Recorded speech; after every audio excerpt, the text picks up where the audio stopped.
Hi, this is Danny from MABRIK. So let's talk Aeldari. Large wraith constructs, fast jet bikes, and shenanigans. After reading through the new Codex here for the Aeldari, it's definitely what I would consider the biggest rewrite thus far for 10th edition, and it certainly has everything you could think of when it comes to a 10th edition Codex. Lore and the miniatures gallery, the stuff for the new combat patrol, including the new combat patrol that was announced regarding these, the new Farseer, Warp Spiders, 2 units of Dire Avengers, and some Wraithguard. It also has for all you campaign players the new Crusade rules for the Aeldari, and a brand new rule called the Battle Focus tokens. This replaces the old Fate dice, and it was certainly an interesting read and definitely seems much better balanced than the Fate dice were back in 9th edition. The Codex contains 8 brand new detachments for you, which each include 4 enhancements and 6 unique stratagems for each one. And of course, all the data sheets and points at the end of the book as you would expect. Just like the last Codex, this one also includes the data sheets for all the Harlequin models and the Inari.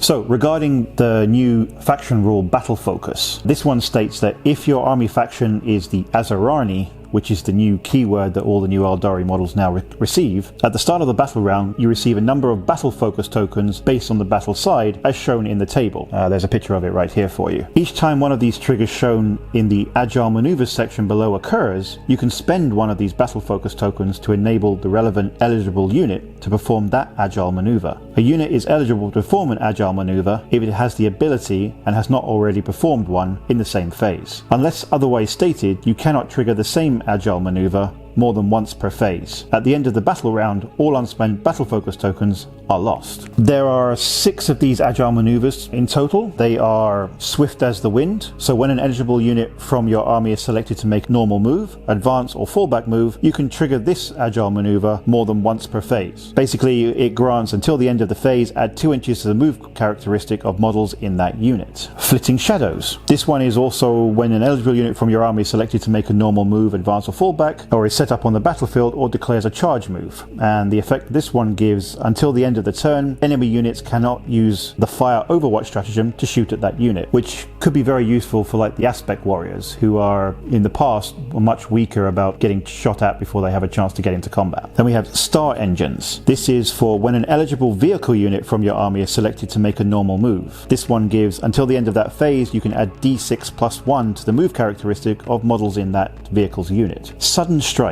When an eligible unit from your army is selected to fight, it gives, until the end of that phase, each time a unit makes a pile-in or consolidation move, it can move up to 6 inches instead of the usual 3 inches. This certainly will definitely help with piling into additional models or tying up others in the combat. Opportunity Seized. This triggers when a unit ends a fallback move. So the effect of this is one eligible unit from your army, excluding Titanic units, that started the phase within engagement range of that enemy unit, can make a normal move of up to d6 plus 1. This can certainly help with moving on to objective markers or jumping back behind cover to protect yourself from incoming fire. So very nice. And then the last one is called Fade Back. This triggers in your opponent's shooting phase just after an enemy unit has shot. The effect of it is one eligible unit from your army, excluding the Titanic models, that was hit by one or more of those attacks can make a normal move of up to d6 plus 1. So if your unit, again, if it's a very much a weaker unit like the aspect warriors, you could use them to hide them behind a bit of cover to protect them from any additional shooting they may take. There's also an additional part here called Disparate Paths. This is for when mustering your army, you can include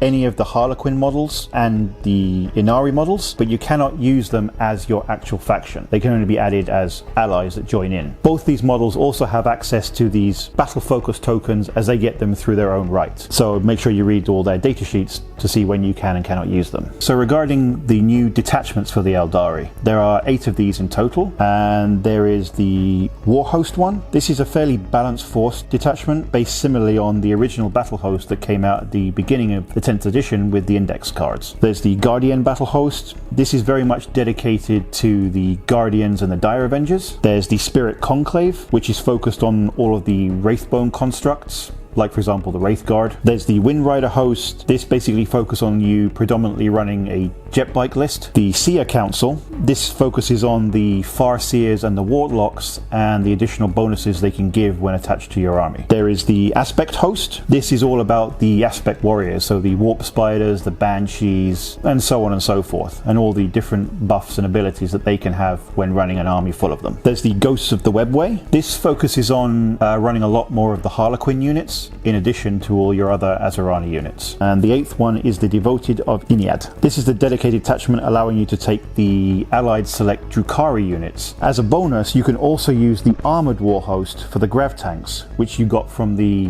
downloadable Grotmus detachment over Christmas. So in conclusion, the Codex seems to be well balanced overall. It definitely seems to have a strong focus on the shenanigans side, especially with the whole jumping in and out of transports for maximum damage, which is definitely going to cause your opponents a lot of issue. From what I can see from how these battle focus tokens are supposed to work, I feel this is definitely more aimed at a more veteran Aeldari player over a newer one. Doesn't mean that new players can't get into it, it just has a more of what I would call a steep learning curve to get the most out of it. So it's going to take you a few games to maximize the amount of shenanigans you can put in to get the maximum amount of damage without wasting too many points. All in all, it seems very well rounded and seems to have something to offer for whatever your playstyle is for playing your Aeldari units. And personally, I'm looking forward to having a few games against this new Aeldari list to see how it fares on the tabletop and if there's anything that is too broken that we have not seen yet. Time will tell. Anyway, thanks for watching. Happy wargaming.